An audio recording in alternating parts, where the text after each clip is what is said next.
जय हिंद मेरे प्यारे साथियों। तो आज हम कवर करने वाले हैं झारखंड के क्षेत्रीय राजवंश। तो दोस्तों, मैंने क्लास 1 में 1 से लेकर के 45 तक करवा चुका हूं दोस्तों, और आज का ये हमारा क्लास 2 है। तो मैं इसमें करवाऊंगा 46 से लेकर के 93 तक। अगर आपने हमारा क्लास 1 नहीं देखा तो जाकर के देख ले दोस्तों, ताकि आपको एक भी एग्जाम में प्रश्न बाहर ना जाए। ओके, चलिए बिना किसी देर के वीडियो को स्टार्ट करते हैं और अपने पहले प्रश्न की ओर बढ़ते हैं। तो दोस्तों, आज का जो हमारा पहला प्रश्न वो क्या दिया हुआ है कि उदयनाथ सिंह के शासन के समय विष्णु सिंह निम्न में से कहाँ का शासक था? तो क्या होगा? ये हो जाएगा हमारा ऑप्शन नंबर बी, रामगढ़ का शासक था। ओके, हमारा अगला प्रश्न, निम्न में से कौन सा शासक उदयनाथ शाह का उत्तराधिकारी था? तो क्या होगा? ये हो जाएगा हमारा ऑप्शन नंबर ए, श्याम सुंदर शाह। हमारा अगला प्रश्न, श्याम सुंदर शाह के शासन के दौरान मराठा योद्धा भास्कर राव पंडित ने झारखंड के रास्ते कहाँ आक्रमण किया था? तो क्या होगा? ये हो जाएगा हमारा ऑप्शन नंबर बी, बंगाल पर आक्रमण किया था। दोस्तों, अगर आप हमारे वीडियो को लास्ट तक देखते हैं तो मैं आपको गारंटी के साथ कह सकता हूं कि एग्जाम में आपका एक भी प्रश्न बाहर नहीं जाएगा। चाहे आप झारखंड के किसी भी क्षेत्र का एग्जाम की तैयारी कर रहे हो, चाहे वो जेपीएससी हो या झारखंड पुलिस हो या झारखंड कांस्टेबल या चौकीदार, कुछ भी अगर आप तैयारी कर रहे हैं तो ये वीडियो आपके लिए बहुत ज़्यादा महत्वपूर्ण होने वाली है। तो दोस्तों, हमारे प्ले लिस्ट में line by line video upload किया हुआ है। अगर आप झारखंड क्षेत्र की एग्जाम की तैयारी करें तो आप जा करके वहाँ जरूर देखें। चलिए अगले प्रश्न पर बढ़ते हैं। हमारा अगला प्रश्न, जब मराठा योद्धा भास्कर राव पंडित ने झारखंड से होकर बंगाल पर आक्रमण किया तब बंगाल का सूबेदार था? तो कौन हो जाएगा? ये हो जाएगा हमारा ऑप्शन नंबर डी, अलीवर्दी खां। हमारा अगला प्रश्न, भास्कर राव पंडित ने किस वर्ष झारखंड के रास्ते से होकर बंगाल पर आक्रमण किया था? तो क्या होगा? ये हो जाएगा ऑप्शन नंबर सी, 1742 में। ओके, हमारा अगला प्रश्न, रघुजी भोसले ने किस वर्ष बंगाल पर आक्रमण किया जिसकी शिकायत अलीवर्दी खां ने मराठा पेशवा बालाजी राव से की थी? तो क्या होगा? ये हो जाएगा हमारा ऑप्शन नंबर डी, 1743। हमारा अगला प्रश्न, पेशवाजी पेशवा बालाजी राव निम्न में से झारखंड के किस स्थान से होकर बंगाल गए थे? तो क्या होगा? ये हो जाएगा ऑप्शन नंबर सी, राजमहल क्षेत्र से होकर गुजरे थे। ओके, हमारा अगला प्रश्न,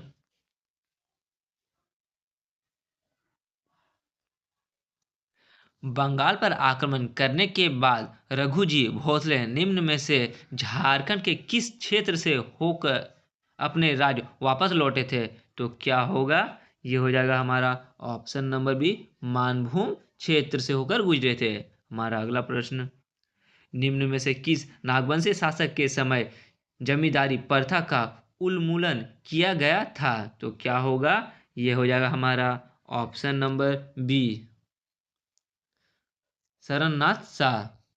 हमारा अगला प्रश्न, निम्न में से किसने अपनी राजधानी को दोईसा गढ़ से सतरंजी यानी स्वर्णरेखा नदी के किनारे स्थानांतरित किया था? तो क्या होगा? ये हो जाएगा ऑप्शन नंबर सी, एनीनाथ शाह। हमारा अगला प्रश्न, निम्न में से किस शासक ने हटिया बाजार को बसाया था? तो क्या होगा? ये हो जाएगा ऑप्शन नंबर डी, एनीनाथ शाह। हमारा अगला प्रश्न, नागवंश की राजधानी व उसके संस्थापक के संदर्भ में कौन सा सुमिलित गलत है, मतलब कौन सा गलत है? तो क्या होगा? देख लेते हैं। तो दोस्तों, ये हो जाएगा ऑप्शन नंबर डी, ये गलत हो जाएगा, रातूगढ़ सरनाथ शाह। ओके, हमारा अगला प्रश्न, छोटा नागपुर पर शासन करने वाला नागवंशीय शासकों में से कौन सा शामिल नहीं है? तो क्या होगा? ये हो जाएगा हमारा ऑप्शन नंबर डी, विक्रम कर्ण। ये गलत है। ओके, हमारा अगला प्रश्न, पलामू में सबसे पहले किस क्षेत्रीय राजवंश ने शासन स्थापित किया था? तो क्या होगा?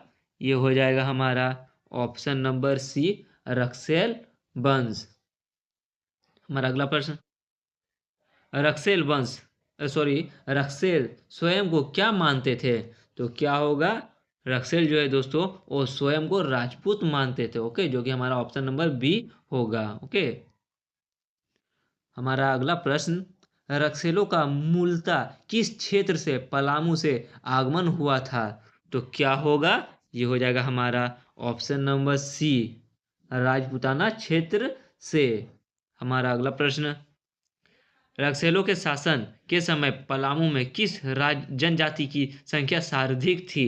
तो क्या होगा, सबसे ज्यादा किसकी थी? तो ये हो जाएगा खरवार जनजाति की संख्या सबसे ज्यादा थी। ओके, हमारा अगला प्रश्न, निम्न में से किस वंश ने रक्सेलों को अपदस्थ किया था?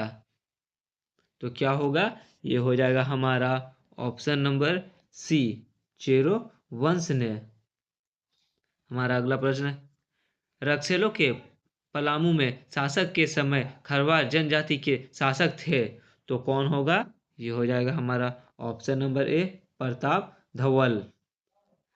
हमारा अगला प्रश्न, चेरो वंश की स्थापना किसने की थी? तो क्या होगा, ये हो जाएगा भागवत राय ने, जो कि ऑप्शन नंबर डी सही है, स्थापना किया था।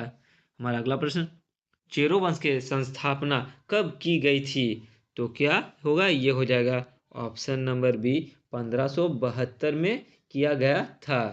हमारा अगला प्रश्न, निम्न में से कौन सा चेरो वंशीय राजा बहादुर शाह, जहादार शाह तथा फकरू सियार के समकालीन था?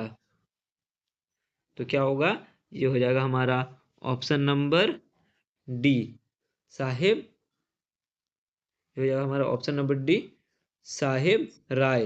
हमारा अगला प्रश्न, निम्न में से साहेब राय का उत्तराधिकारी था? तो कौन होगा, उसका उत्तराधिकारी हो जाएगा रंजीत राय, जो कि ऑप्शन नंबर सी। हमारा अगला प्रश्न, रंजीत राय के शासनकाल में बिहार का कौन सा मुगल सूबेदार पलामू आया था? तो कौन सा होगा, ये आया था हमारा सर बुलंद का, जो कि ऑप्शन नंबर बी होगा। हमारा अगला प्रश्न, रंजीत राय ने मुगल सूबेदार सर बुलंद खां से निम्न में से किस क्षेत्र पर कब्जा कर लिया था?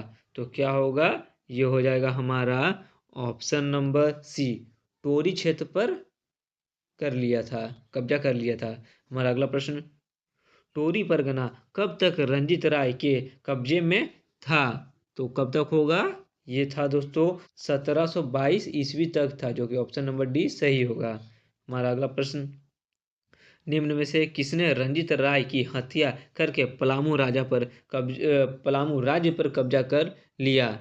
तो क्या होगा, ये हो जाएगा ऑप्शन नंबर डी, जय किशन राय ने उनकी हत्या करके पलामू राज्य पे अपना कब्जा कर लिया था। हमारा अगला प्रश्न, बिहार के किस सूबेदार ने 1730 ईस्वी में पलामू के चेरो राजा जय किशन राय से कर वसूल किया? तो क्या होगा, ये था दोस्तों फकरुद्दौला, ऑप्शन नंबर डी सही होगा, फकरुद्दौला था। हमारा अगला प्रश्न, बिहार के सूबेदार फकरुद्दौला ने चेरो राजा जय किशन राय के कितने रुपए सालाना कर वसूल किया था?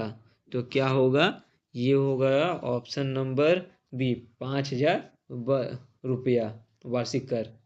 हमारा अगला प्रश्न, 1733 में बिहार का सूबेदार बनने के बाद अलीवर्दी खान ने चेरो राजा से कितना रुपए सालाना मुगल जारी किया था, मालगुजारी निर्धारित किया था? तो क्या होगा, ये हो जाएगा हमारा ऑप्शन नंबर ए, 5000 रुपए।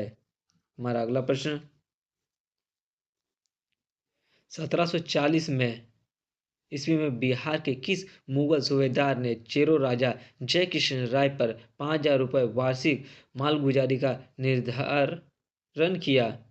तो क्या होगा, ये हो जाएगा हमारा ऑप्शन नंबर बी, जुनैद खां। तो दोस्तों आज का हमारा वीडियो यहीं पे समाप्त होता है, मिलते हैं नेक्स्ट वीडियो में, जो कि हमारा नया चैप्टर होने वाला है।